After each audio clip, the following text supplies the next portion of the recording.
My name is Mark. Here with me today is Matt. Hey, what's up, Mark? What's new?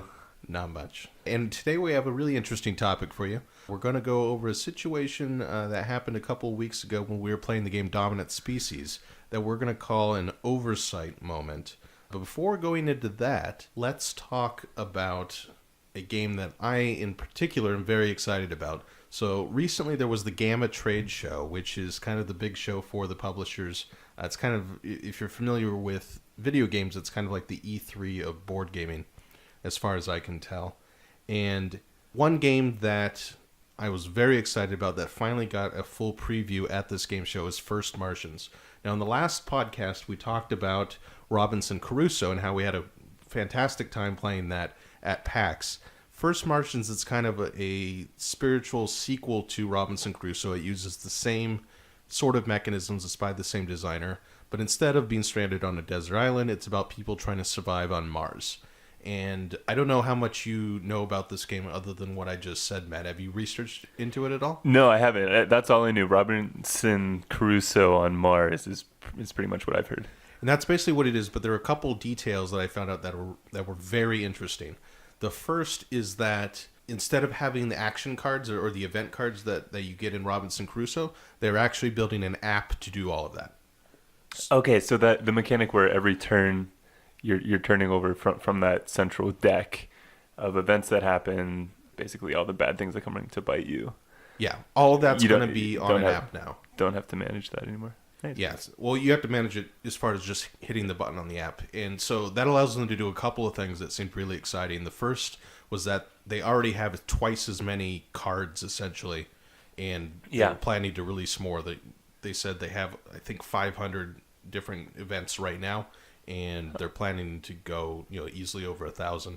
Yeah, we recently played Robinson Crusoe for the first time, and we're super impressed. We probably only got through a fifth of the well, not even of the action cards. I mean, there was an entire deck I don't think we even ever touched. Yeah, but it seems like the kind of game that we would enjoy playing over and over again. Because every single one of those event cards were really interesting. Yeah. And so they're going to have a bunch more of these in the app.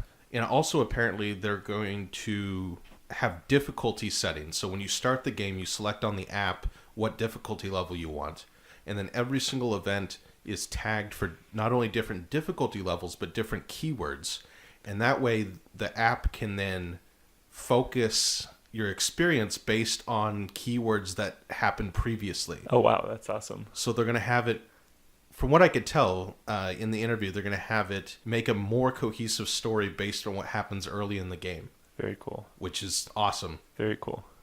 On top of that, another tidbit is that they're going really hard science fiction here. Like, there's not going to be aliens. There's not going to be weird stuff like that. It's just going to be the basics of managing oxygen levels and food and exploration with the rover and power levels and things like that. So the way people were describing it is kind of like the movie The Martian, except with more than one person. And then the final thing that's really interesting is that in Robinson Crusoe, you have these 6 different scenarios.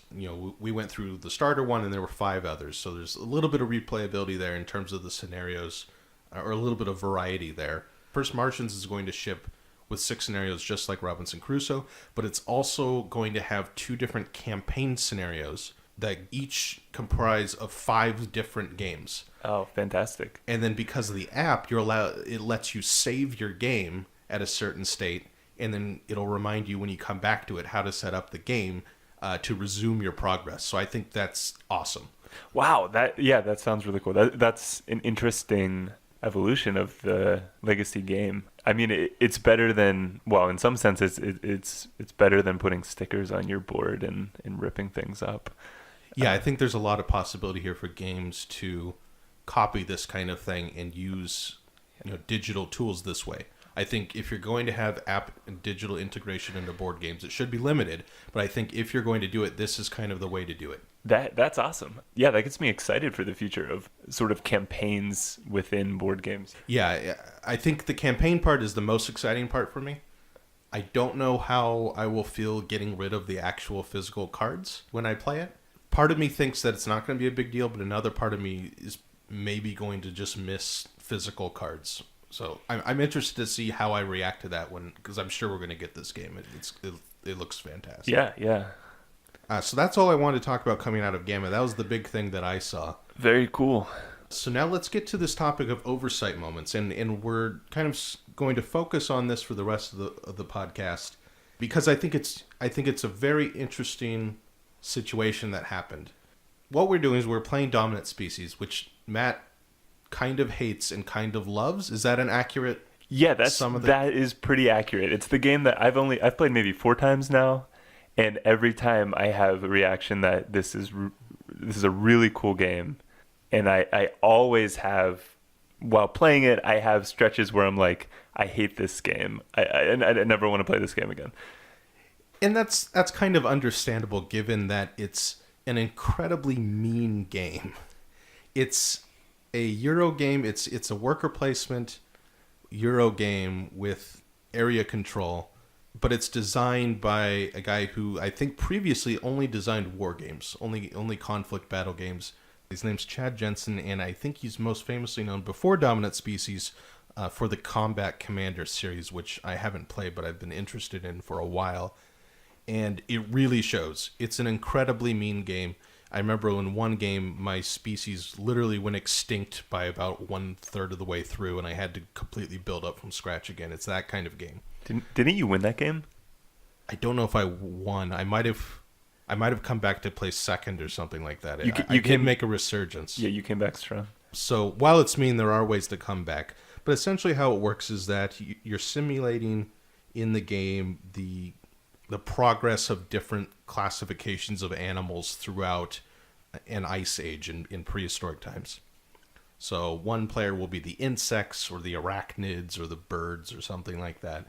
And throughout the game, you're exploring the board and getting new tiles for the board, but you're also expanding the ice age. So the tiles, particular hexagons, will be covered with ice, and then they're more or less inhabitable. You can still go there, but it's very limited.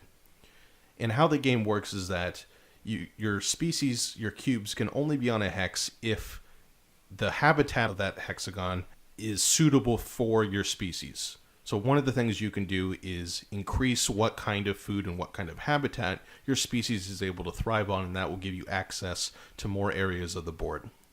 But throughout the game, different areas will lose habitats and food that allow your species to stay there. So one of the big tensions of the game is that you want to watch out and make sure that you're not going to go extinct in a particular hex because of the habitat declining, and also you want to increase where you can go generally by increasing what habitat they're acclimated to.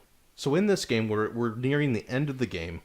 The Ice Age section of the board is fairly significant, and Matt has a big presence on those Ice Age tiles, on those glacier tiles. Yeah, so I was playing the birds. Each type of species, group of species that you can play has a special. So I was playing the birds, and that allowed me more freedom in movement. So at some point mid-game, I kind of made a pivot and put a bunch of species on all of the tundra, all of the glacier tiles, which is kind of a risky strategy. If you can pull it off, you can score a lot of points. But like the things that Marc mentioned earlier, it's harder to survive because the habitat's just declining, and you can't support your species there on the tundra. Yeah, and it declines more on the glacier than in other places as well. And one of the areas of the game is that as different food types progress on the action board, they'll get to a spot called Wasteland. What that means is when that food type, say grass or grub, goes into the wasteland, at the end of that round, all instances of those types that are touching a glacier hexagon will be eliminated. And at this point in the game, Matt's all over the glaciers, and essentially every single habitat type that is touching glacier is grass, and he's been really strong on grass throughout the whole game. And grass slipped into this wasteland spot. Now there is an action, there's one space where someone can place a pawn, one of their workers, essentially, one of their action pawns, into that space, and then prevent that habitat type from being eliminated at the end of the round. Yeah, so this is something that we could pretty much all see coming from a turn away, because as these habitat markers move down turn to turn, they start in a space above the wasteland, and then on the turn of the round they move down into wasteland. And unless you really have a reason, you really need to prevent something from being destroyed by wasteland, you don't normally go there. There are lots of really useful things you can do. I think there are maybe a dozen or so different actions. There are lots of actions that you want to do. Wasteland isn't one that you're always looking forward to. Well, it's a purely defensive action. It only really matters if it's going to save your skin. But in this situation, because grass was in the wasteland spot, because grass was essentially the only thing that was keeping Matt from going extinct on the tundra, he had to take this spot. And I think it was a 4-player game. Both me and Orion, I think, immediately recognized that this was a crucial step for Matt's survival. And Matt was clearly winning the game at this point. Because essentially in a 4-player game, what happened was Matt and I kind of went off into a corner of the board, and Orion and Ben went off into a separate corner of the board, and they battled it out. Matt and I kind of battled it out, but I made some poor decisions early, and I was really behind. So it let Matt kind of take over his half of the board. So he was clearly in the dominant position at that point, and he just missed the wasteland spot. He just missed seeing it. And then Orion on his first turn hits wasteland, blocking Matt from taking that action. And it probably took, we estimated, 40 points away from you? Yeah. I think it was about a 40-point swing. In a game where the final score the winning score is going to be around 200 points. So it was very significant. So when Orion put his pawn there, instantly I was, oh my goodness, I can't believe that I didn't go there. I can't believe, that I'm obviously the only person that cares about wasteland. There's no one else is on the tundra. And as soon as he placed it, it was like, oh my gosh, that was so obvious. I had to go there. That was the cornerstone, basically, of my strategy, was controlling the few resources that were left on the tundra. And as soon as Orion did it, it was like, well, that was so obvious. I just... And you got really mad, actually mad. Yeah, so when that happened, I mean, it felt like I had just thrown away my chance at victory. It was still far enough away from the end. Just to be clear, you did end up winning the game still. Yeah, I did. But, I recovered. We'll say that. I recovered... And we can talk about that later. I was happy with how I recovered, so that's good. You recovered well and still won the game. So I had the same experience that I always have. I hate it, and then I like it, But I found it to be a really interesting moment, because I don't think I'd ever seen you get so mad at yourself while playing a board game before, and it puzzled me why this in particular over other times. Because we all miss things in games. None of us are at the point where we're playing optimally. All the time. No one can do that for any game. But why this particular moment affected you that much? So I don't know exactly what it was about that moment, but when I realized all in a split second, when Orion put his action pawn down there, that my strategy, which really looked like it was coming together, all of a sudden looked like it was going to result in literally the mass extinction of all of my birds. Yeah, so I guess the moment affects you because of the severity of it. I guess But the thing is, it's such an obvious play. So I think what really bothered me is I had all these things worked out in my head, but there was still sort of this bit of the game that was sort of hidden to me. And so that reveal wasn't a good experience. It was an obvious thing that I missed. Right. And I think a game that puts you in positions where you miss something that after the fact you think, I was so stupid, that's what really bothers me.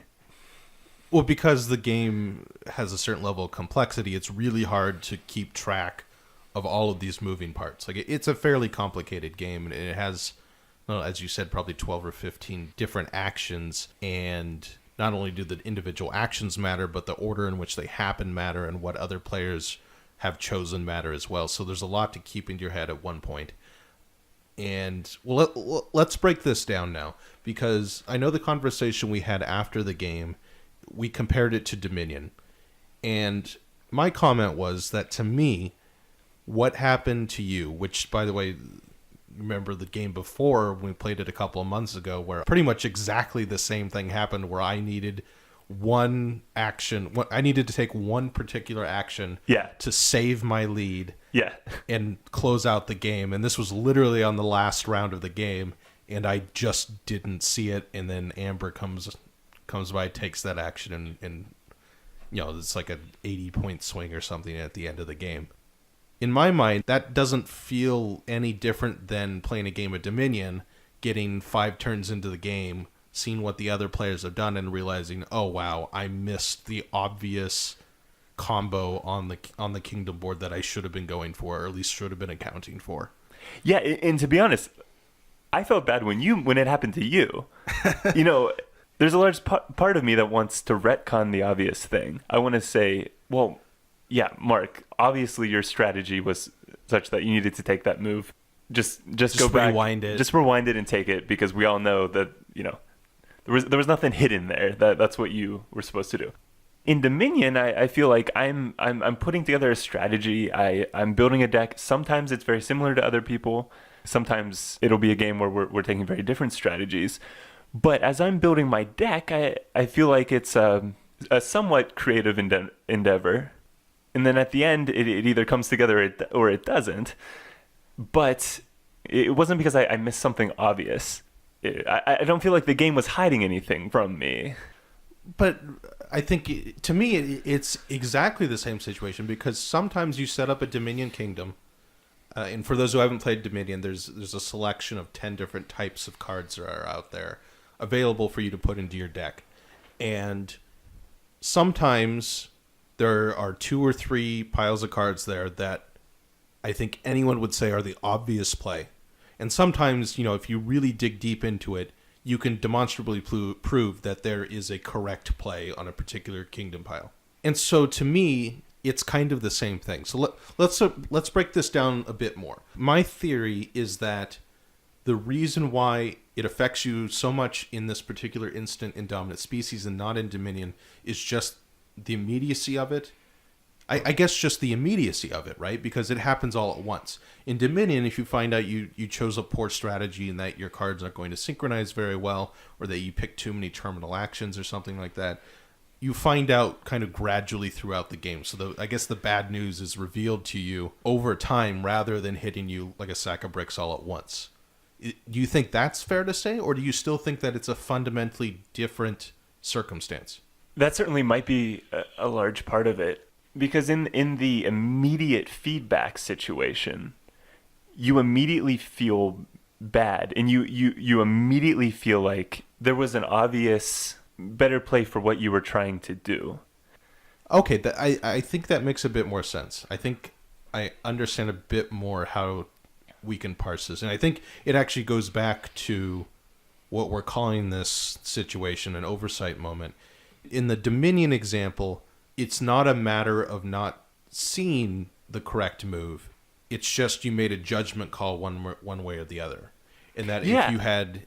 I think that's exactly right. But to me, in some sense, it's still kind of the same thing, because maybe if you had looked at the Dominion Kingdom cards for a couple minutes longer, you might have seen the other play. Sure, but would it have been immediately obvious to me which one was the better choice? First of all, in Dominion... That makes sense, First of all, in Dominion, I've never encountered the situation where a certain card just completely escaped me, especially if other people are buying it, right? Well, I think it's fair to say you're probably better at Dominion than Dominant Species as well. I've played Dominion more than 4 times. Yeah. You've probably played Dominion, 1,000 times? No, 400 maybe. Okay. I don't know. I mean, counting online. I didn't play online that much. Oh, really? Okay. You played more online than I did. Okay. Yeah. Well, still. Yeah, so in Dominion, I've never had the the sensation of just completely not considering something. So when I go back and think about, okay, I didn't build my engine quite right. It wasn't because the game hid some possibility from me. That's the feeling. So if I had spent another 20 seconds, just going through all of the options of where I could have placed my pawn, if I just spend that extra 30 seconds or 60 seconds, then I would have chosen the right thing. So I think what we've come down to, at least in this particular comparison, is that the distinction is kind of threefold. First, it's in the immediacy of how it hits you. Second, I think that there's a distinction in it seems less like a judgment call and more like a missed opportunity, like, an oversight. And I think the third distinction we're coming to here is that, well, actually maybe two more little points. First, the idea that, we could just rewind this and then have me make the right play and it's easy to fix. And so there's that adds to the moment of regret, I think.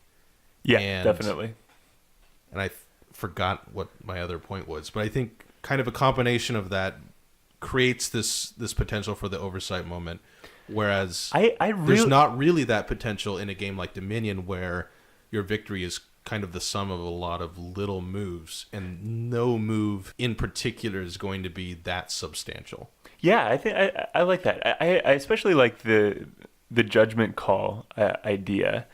Not going on Wasteland, that wasn't a judgment call. Anyone who can think somewhat rationally knows that the birds needed the grass to not disappear from all of the tundra. Yeah. That makes sense. There wasn't any question. Yeah. So I think I understand your position a bit more. I mean, I understood it before, right? I empathized. I couldn't quite in my own brain make a distinction between this and the Dominion example. But I think we have made a distinction here. Let's talk a bit about what kind of game has the potential of creating this negative oversight moment experience. I think the obvious thing is, I guess, the swinginess of the game. So the potential for any one particular move to have a dramatic effect on the game. Yeah. Like we said, with Dominion, the first couple of turns are fairly important, but you can recover from a bad first two turns. Other than that, any given turn isn't going to be that significant, or at least the distance between the best move, the second best move, and the third best move is going to be fairly tight. And if you take any of those three, then you're probably going to be okay. You may not win the game. You may have to make more optimal moves to win the game, but those aren't going to be as obvious, and the distinction isn't going to be as strong. Whereas in Dominant Species, and I guess not in that many other games, there are these moves that can be incredibly dramatic. Yeah, there are these things that can happen that really change the board. Yeah, and to me, that's one of the things that makes Dominant Species great, because it really feels like you're simulating hundreds and thousands of years. Sure, yeah. Or million, I don't know how long it's supposed to simulate, but a massive time frame as the Ice Age continues and your species struggles to survive. You can be wiped to the brink of extinction and then maybe make a resurgence somewhere, or vice versa. And you have all these big, powerful, dramatic moves as volcanoes erupt and different migration patterns happen. All those kinds of things make it a very thematic game in that way. So it's kind of a double-edged sword there. So how about another game that's huge and can be swingy? I'm looking at Twilight Imperium up there. Yeah, that's the obvious choice for big and swingy. Yeah, and sometimes, especially, let's say in your first 5 plays of the game, sometimes it's hard to work out all of the consequences of all of the action cards. And that's an example of a game also that has a different conundrum from Dominant Species. In Dominant Species, pretty much the whole game is open and on the board. There's a little bit of randomness with a deck, but once you reveal the cards on that deck, everyone knows about them. In Twilight Imperium, if you don't know about the existence of certain action cards or political cards, it could really affect you. Like, some of those action cards are huge. Yeah. They can destroy massive ships. They can allow you to sneak past. Actually, that's what happened in our very first game of Twilight Imperium. Is I think I won, or I came close to winning, because I found an action card that allowed me to sneak past Amber's army and take over her base, which was my secret objective, or her home planet. Right. And up to that point, no one except me, only because I had drawn the card, knew that was even potentially an ability. Yeah. So then you have those moments where, wow, if I'd just known about the existence of this card that's drawn randomly from a deck, then I wouldn't have been completely devoured. Yeah, that's true. But in that situation, I would have to, be honest with myself. Even if I did know the contents of that entire deck, it was still a 1 in 50 possibility that that's the card you had. True. I don't know your secret objective. So when it comes down to it, I couldn't honestly say that had I thought of that, I would have done something differently. So perhaps we should mention now and talk about, if your group of friends who plays board games plays the game 20 times and learns it inside and out, at some point, this stops being an issue because you know all of the remotely obvious things. Yeah. Once you understand the game to the point where, checking for the wasteland, what's going to come off with the wasteland ability is just second nature to you, then it ceases to be an issue. So once you gain a certain level of mastery where you're thinking purely in terms of tactics and strategy and not just in terms of making sure you check up on all the things you need to check up on, it stops being a problem. So I guess these oversight moments, admittedly, are only an issue kind of in that initial earlier phases when you're playing out the game for the first half dozen times. And this kind of ties into an issue that I know a lot of gaming groups have trouble with, and something that I know you in particular, I don't mean to single you out so much on this podcast, but I guess we're gonna take a trip inside your brain for a bit. Just dig into me. Just dig in, okay. I don't live here. And that problem is what is commonly known in the board game world as analysis paralysis. In other words, and you probably know someone like this, the kind of person who, when playing a board game, even though their intentions may be fine and noble, but sometimes, or maybe frequently, they get to a spot in the game where they simply can't make a decision. They look over their choices, they calculate it in their brains, they do it again and again, and they're just slowing the entire game down because they're trying to find the best play and just can't settle on anything. Yeah, I think that I fall prey to analysis paralysis in many situations. Situations where I think I'm just going to miss something, or like you said, situations where I am trying to calculate, to some level, all of the options that I do see to figure out which is the best. Yeah, and it's a weird situation because I think, based on what I've read in other discussions, it seems like it's almost like a fundamental personality distinction between people who have this problem. Now I'm making it sound like a disease. It's not a disease. Well, I don't know. You're all loved too. It's fine. I don't know why you don't have it as much as I do. I know, because we're very similar people. INTP. Yeah. This is the perceiving. Like, we just want to just take it in until the obvious thing just jumps out. Kind of. I don't know. And I'm gonna dig into both of our brains for a bit. I have a hastily thought of theory that I just came up with 2 seconds ago about why this may be. Oh boy. Even though we have very similar personalities. And maybe it's because Myers-Briggs personality types aren't actually scientific, although they do seem very useful.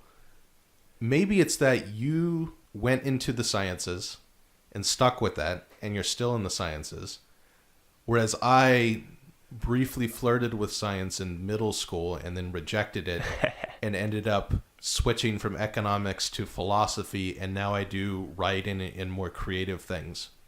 Like, I don't calculate on a day-to-day basis, but you do. Yeah, I don't know. Yeah, I mean, naturally, when I'm putting into a situation where you can put quantitative values on the different choices, you want to make the best one. Yeah, whereas I don't... But not all situations are like that. Going back to Dominion, I don't feel like that in Dominion. I feel like there's more creativity in those situations. Yeah, I can see that. I mean, it's harder to calculate in Dominion. Yeah, I mean, do you not want to analyze the situation and pick the the best one? What is it that you can just stop and do something? I do this for very few games. I can think of two, and I bet you can guess what they are, where I actually do calculations and I do try to find the optimal move, and I do really, I guess calculate's the right word, calculate the game in a very it's not deep way. It's not Suburbia, because we played that the other. No, it's not Suburbia. the Suburbia, other day. there's lots of good options, and I'm not as competitive in it. What are the two games I play more than any other game? Netrunner, That'd be one. Castles of Burgundy. That'd be the other. Yeah. I think it's just I allow myself to get involved in very few games on that level where I'm trying to calculate the right move in that level, in that depth. Now, I think particularly because of Netrunner has given me not only playing Netrunner, but reading about Netrunner and reading about card games has given me a bit more insight into, I guess Hearthstone falls into this as well, because I've read a lot about Hearthstone, has given me a little bit more insight into how these games are created and how there's kind of a standard cost that the designers make, and they try to cost their cards on a particular power level.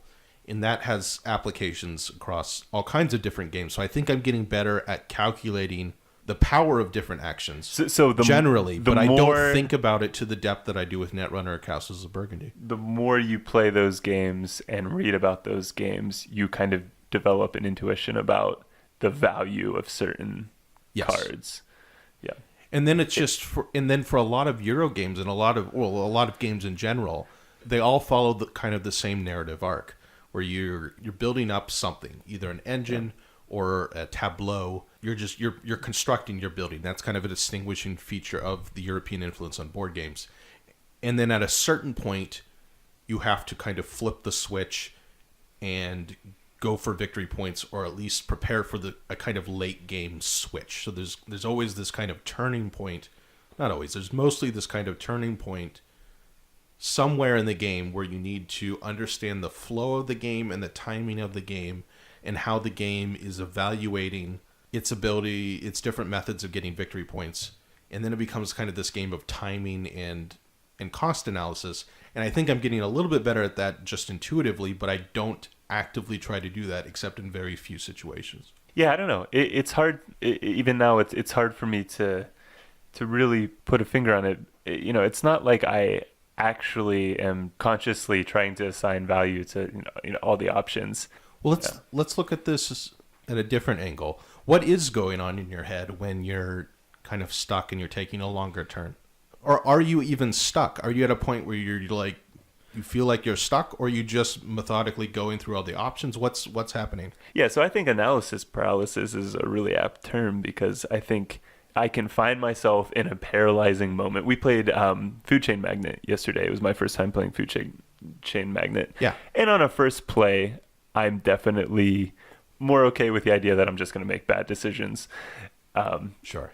No problem. But still, there are a lot of different things to think about. So even I remember early in the game, I was trying to figure out who I was going to hire. Was I going to go for management, middle management? Was I going to go and get waitresses, or was I going to start marketing and hire an intern? Even at that, early stage in the game, I just think, well, I don't know. Well, I could do the marketer, and then I could get an advantage on everyone in marketing, and that's going to serve me great late game. Or, but then I say, oh, but wait a minute, I could get a waitress and set up my economy better, and that'd be great. And then I think, oh, I'm going to run out of slots in my management tree, so I should just go for the manager. But then I go back to the marketer, and that looks great. And so you kind of get stuck where you don't have the capability to make those kinds of calculations, so you kind of get stuck at a spot where, since you don't have the experience or the knowledge of the game necessary to actually calculate, it kind of just causes your brain to freeze. Is that an accurate portrayal? Yes, I think that's pretty accurate. But I think also that I can recognize when I'm not going to actually make the best decision, or a situation where maybe there isn't, a particular option that is clearly the best. And when I recognize that that's the situation, then you just make the best valuation you can, and then you do something. Right.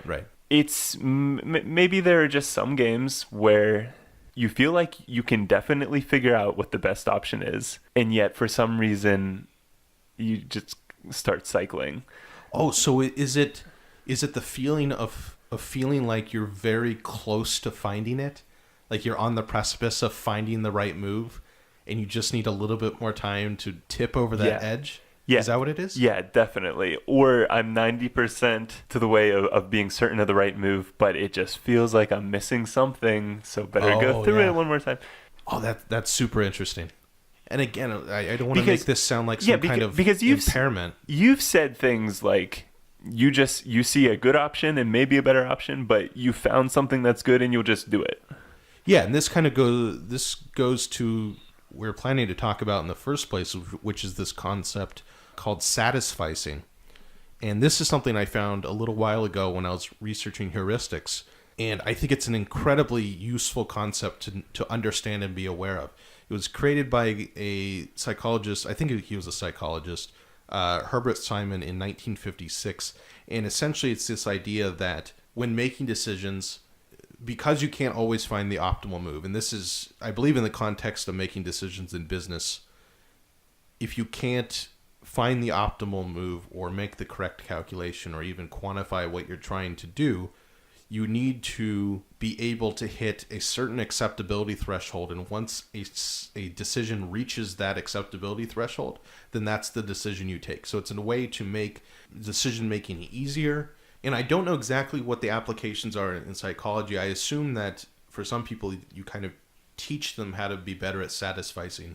And the word, by the way, is a portmanteau of satisfy and suffice. So you suffice with the decision and then you're satisfied by it or something like that. And to me, it's not only a prescriptive way of thinking about decision making, but it's also descriptive. In some sense, we're always satisficing. It seems like that's the case. It seems like in every decision that we make, we have some threshold of, I feel confident enough about this. Yeah, it's extremely rare in any decision that you're making the objectively correct choice, because oftentimes you can't, it's impossible to determine what the objectively correct choice is. So talking about board games again quickly, there are games where all of the information is known and there probably is an objective best.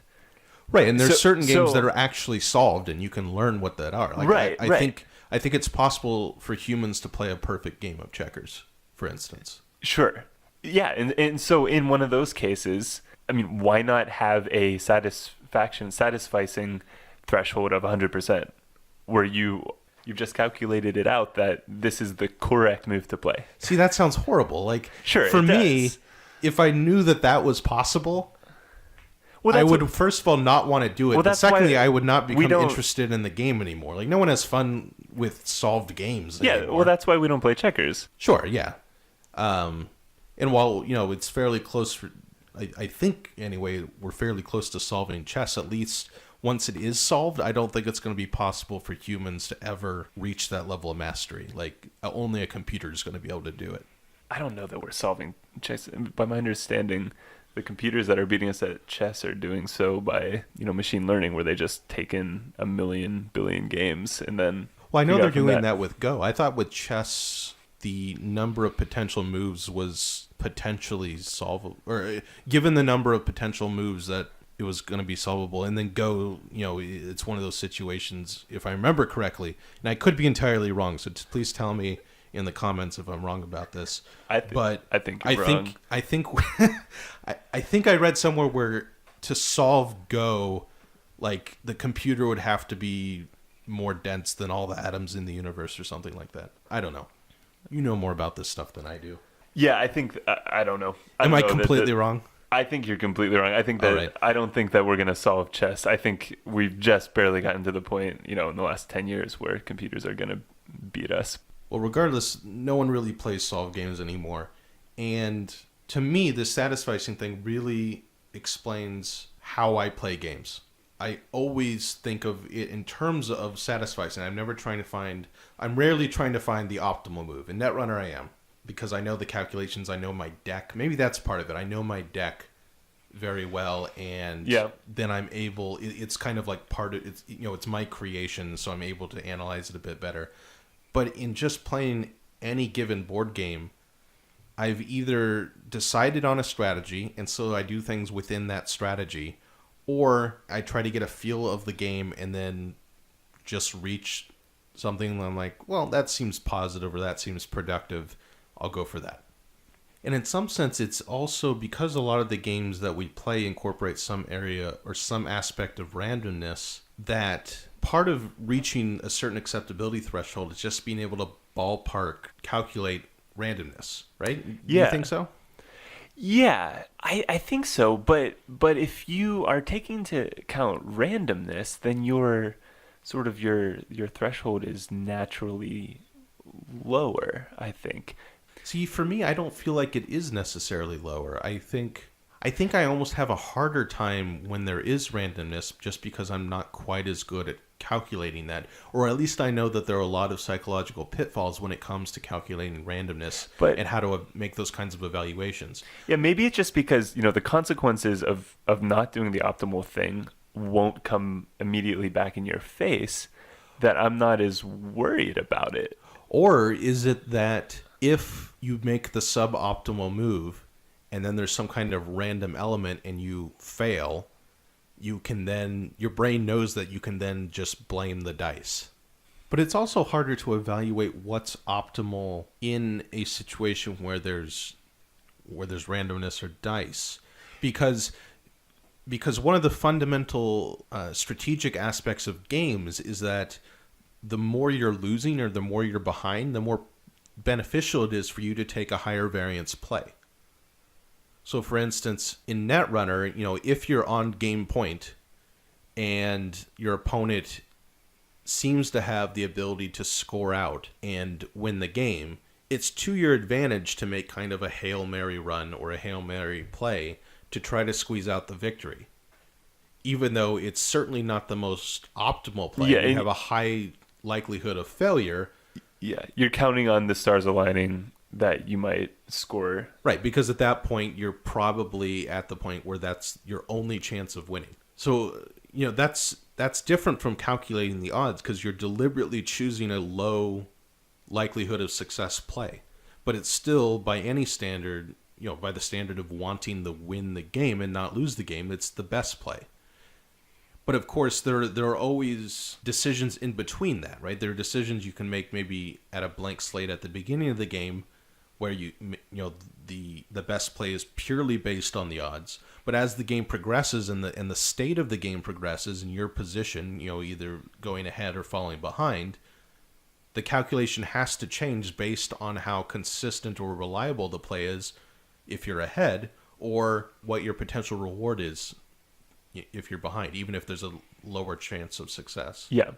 And to me, those decisions end up being harder than in a perfect information or a nearly perfect information game with little or no randomness, where I know, okay, I could sit here and calculate the best move, but I'm just going to pick one that's good enough. I guess for me, So in a game where there's low randomness, sort of the less than optimal moves are just less interesting, I guess, to me.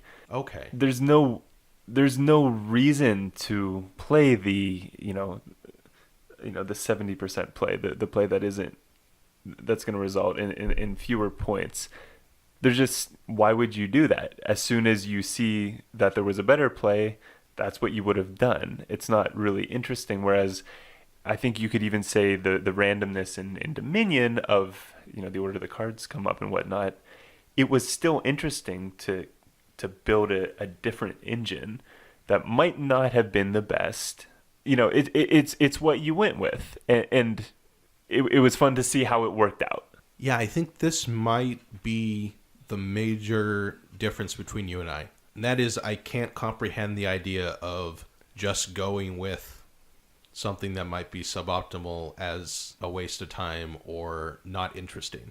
To me, exploring the game itself and exploring the mechanisms and exploring Yeah, kind of the thought the designer put into the game, that in itself, even if for the first few games I'm playing very poorly, that's interesting because I know every time I play, I'm gathering information, and then at some point, I'll play the game and I'll know, okay, I can reasonably predict what the best move is going to be or what a really good move is going to be. Yeah, but the way that I see it, in a game with more randomness, you need to experience that in order to gather the information. You need to experience the suboptimal ones. You need to be creative and try different avenues of play to develop a sense of what is optimal. But a game where it's, there's not a lot of randomness, where you can play out ahead what's going to happen if you just kind of math it out in your head long enough. That's a situation where I want to make the right move. I don't need to get the experience of doing 10 wrong things when, just a little bit of time. Just a little bit of time. Exactly. Just a little bit of time solves the problem for you, and you can just play optimally the first time. So to you, in those kinds of games, the act of solving that puzzle then is the fun part. Yeah. I think that's probably true. Now, I don't like that sort of paralysis in general, but sure, yeah. If it's a reasonable amount, if I can spend 2 minutes and be reasonably certain that I've gotten the best move, then yeah, that's fun. Yeah, see, for me, I wouldn't even start to consider that as an area of my thought. So, in other words, I wouldn't even start to consider the game as, okay, there's a puzzle here that I can try to solve to some extent. We're not sitting here solving games or anything. Right. I wouldn't even consider that until I've played it a certain number of times. For me, the first few games are just learning games. And I'm just going to play it to experience the game and experience the design. That's interesting, yeah. And then that doesn't even come into my mind until after a few plays. Yeah. And because I know throughout those learning games, or I guess experiential games where I'm just trying to kind of soak it in, I know that I'm going to gain enough knowledge to where I'm going to be more easily able to calculate my moves later on. That's really interesting. Who would you say in our gaming group wins games the first 2 or 3 times we play the most? Oh, I think Orion does. Orion? Oh, yeah. I think Orion's probably overall the best gamer in our group. Do you think? Yeah. Certainly for the heaviest strategy ones. Oh, yeah. I think I win more than you do early on. Yeah, I think you're better than me. Which, I don't bring this up just to bring you down, but no. I can just come back and say I take half the time to do it. So I think that it's maybe because this is the way we approach things, and I want to solve those puzzles that come up the first time. Whereas I'm not considering it at all. Oh, I think that's probably exactly right. I don't think any one of us is necessarily smarter than the other person. No. Yeah. In terms of games, though, Orion comes up with stuff so much quicker than I do. Because here's the thing, right? You and Orion are really good at new games and about figuring out the new games really fast. But Orion doesn't have the analysis paralysis problem. Right. And we've talked he picks it up so about fast. This. He develops a plan and then goes for it. But not only that, I don't want to be defending myself all that much. I feel like I've done a fairly decent job against Orion in a lot of the new games we've played in the last couple months. But I think when Orion decides on a strategy, then he's laser focused. Right, but that's fine. Anyone can do that. He chooses a very good strategy very frequently. Yeah. Every once in a while, it'll fall flat on his face, but he's pretty good at finding the good strategies. So I guess my point is that if I choose a strategy, I end up having just as much paralysis along the way as if I had no idea what I was doing. Yeah. Well, I think I've talked with him about this before, and he kind of approaches the games the same way that I do, in that he just picks a decision and that's good enough to him, and then goes with it and doesn't get caught up in his thoughts or in his strategy that much. He's just better at it than I am. So and Orion literally just walked into the room. He knew we were talking about him. He's just going to soak up all the praise. So Matt, going back to analysis paralysis, one thing that I feel is that you've gotten significantly better at making quicker decisions in games. Is that something that you've been trying to do? You're right. I have.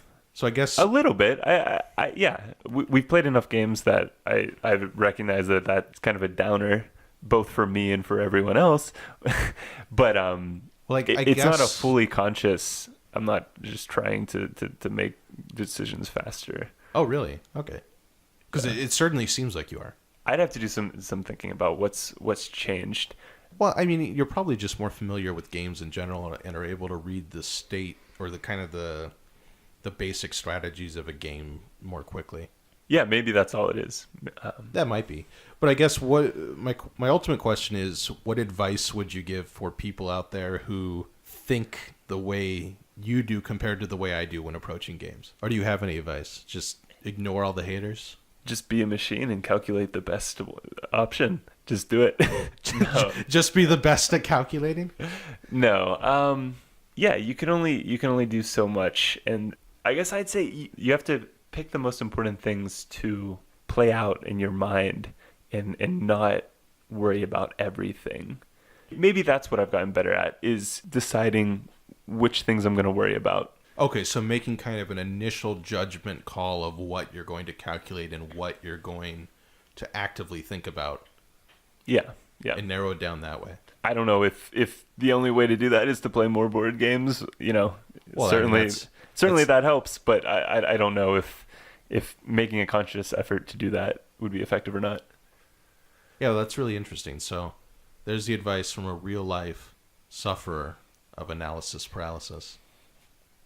Hopefully it helps all you other sufferers out there listening to this right now. I'm joking. APA. APA? What? Analysis Paralysis Anonymous. Oh, yes. Oh, man. I've seen so many Reddit threads and discussions about this, and it's hilarious because people do treat it, not consciously, but the way they speak about it is like a disease. It's like, I have a friend who has AP. What do I do? I feel like I don't know if I'm just more of a weekend warrior AP. I don't feel like I have a chronic everyday problem. I feel like I don't dip into the AP every day. I have it under control. I can control my analysis paralysis. That's what they all say. But I can. Oh, man. So I think this has been a really interesting discussion. It wasn't. We talked about many more things than I thought we would, but hopefully you find this helpful and interesting. I don't know what we talked about, Mark. Yeah, we talked about a lot. I have my notes here and about what I wanted to talk about, and that's probably like 30% of it. So hopefully you guys can forgive the rambling and the sidetracks, but hopefully you find this helpful as well. I think the concepts of understanding satisficing and understanding how to make decisions quickly in games, my advice, and again, this is maybe different than what Matt would say, but my advice is just, treat those first few games as learning games and understand, accept before coming in that you're probably going to lose the game, and just be on the lookout for ways to understand the game more deeply. I mean, to me, that's the pleasurable part about discovering and playing a new game, is kind of getting into the designer's head and understanding how the different mechanisms work together. One thing that goes through my head when I play a new game is, was it designed in a way that throws me into analysis paralysis? Does it present me with situations where I'm going to regret immediately the wrong decision I made? Or does it lend itself to just playing through and exploring and enjoying, as you talked about? And, are the mistakes reasonable mistakes to make? Not going in Wasteland was not a reasonable mistake. Sure. I know you're still bitter about that one. But I hope you find this discussion interesting. You can always comment below. And please tell us about, the experiences you've had with making these types of mistakes. Do you allow players in your group to rewind these mistakes, especially in a heavier game? Or do you force people to live with the consequences of their actions? And I'm not talking about like the first play of the game where, you might be more lenient, but, this is probably the fourth or fifth time we've played this game. Do you just hate the idea of retcon? Yeah, do you despise it? I know different groups are different.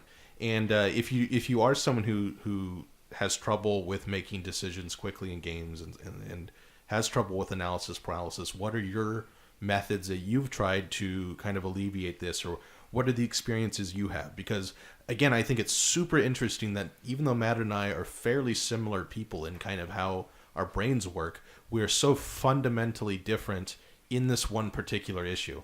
And I think it's really fascinating. So please comment below, tell us about your thoughts about these topics. And you can always reach out to us on Twitter, through email, through Facebook. Everything there's on the website, thethoughtfulgamer.com. So please let us know and let me know what you think about this topic, because I think there's a lot of ripe discussion here. And remember the words of Go champion Shunryu Suzuki. In the beginner's mind, there are many possibilities, but in the expert's mind, there are few. Thank you.